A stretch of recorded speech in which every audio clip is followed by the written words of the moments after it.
చేసిన వాడికి చేసుకున్నంత మహాదేవ.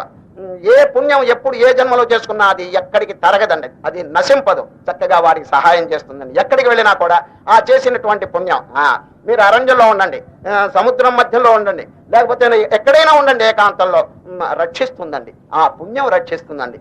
ఏదైనా కొంచెం పరోపకారం, దానం, ధర్మం, భగవన్నామస్మరణ ఇటువంటివి కనుక కొంచెం సంపాదించుకుంటే ఆ పుణ్యం ఎక్కడికి వెళ్ళినా కూడా కాపాడుతుందని చెప్పి శాస్త్రములు ఘోషిస్తున్నాయండి. అది వనే రణే శత్రుజలాగ్ని మధ్యే మహార్ణవే పర్వతమస్తకేవా సుప్తం ప్రమత్తం విషమస్థితం వా రక్షంతి పుణ్యాని పురాకృతాని.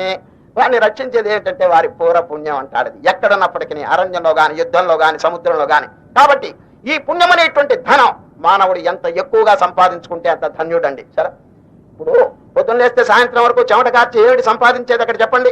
ధనం, ప్రాపంచిక ధనం. దానికి ఇంత కష్టపడుతున్నప్పుడు ఆధ్యాత్మిక ధనం వెంట వచ్చేది. ఈ ధనం ఇక్కడ వదిలిపోతుందండి, శరీరంతో సెపరేట్ అయిపోతుంది. ఏది? ఈ ప్రాపంచిక ధనం. కానీ ఆధ్యాత్మిక ధనం కలకాలం వారి వెంట వచ్చి వారిని కాపాడుతుందండి. సరే, కనుకనే పుణ్యము, ధర్మము, నీతి ఇటువంటివన్నీ కూడా ఎంత ఎక్కువగా మానవుడు ఆచరించుకుంటే అంత ధన్యుడు.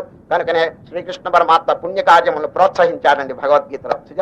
కొందరు దాన్ని గురించి కొంచెం ఇదిగా కొంచెం అల్పంగా మాట్లాడతారని. ఏమిటి పుణ్యం సంపాదించి ఇంకో జన్మ వస్తుందయ్యా నాయన, మళ్ళీ అనుభవించవలసి వస్తుంది అంతా అని. అయ్యా, జన్మ రాకుండా కూడా ఆ పుణ్యం సంపాదించుకోవచ్చండి. సరే, పుణ్యం కనుక అధికంగా సంపాదించుకునే జన్మ ఏంటంటే